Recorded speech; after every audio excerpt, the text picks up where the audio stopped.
Hello people! Dahil sa weekend today, yung mga amo nasa labas kakain. Ang sabi ng amo kong babae, magluto daw ako para sa amin ni Belle. Naubusan kami ng manok, kaya for the hanap ako sa freezer kung anong meron. So for today, kawatahin ng minuto giniling dahil meron ako nakita sa freezer na leftover na or naluto na ground beef. Super easy lang to dahil luto na yung ground beef. Nagisa ako ng sibuyas, bawang, and nilagay ko na yung carrots and patatas. Pinatusta ko muna yung carrots and patatas ng konti.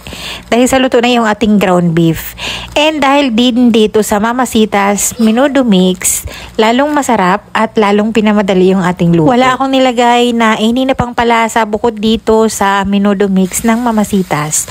Pwede ito sa afritada, pwede sa menudo. Kaya naman, lalong nakakatulong, lalo na paghahol na sa oras. Hinalo ko lang yung afritada mix ng Mamasitas sa water na mga 1 1/2 cup siguro na hot water. Tapos, naglagay ako ng green bell pepper para dagdag na rin aroma.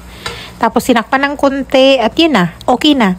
Paminta lang yung nilagay ko dyan at yung Mamasitas mix. At ilang minuto lang ang pagluto, okay na, meron na tayong perfect lunch. Talaga namang lasa from the scratch ang mga product ng Mamasitas. At naging tulong din ang mga product ng Mamasitas, lalo na sa mga OFW yung katulad ko. Dahil hatid nito ang lasang Pinoy. Giniling lang yung gamit ko dito na beef. Pwede naman kayong gumamit ng chicken. Pwede kayong gumamit ng any kind of meat na meron kayong available.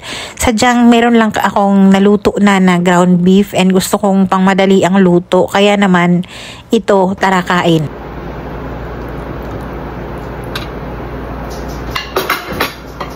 Kain.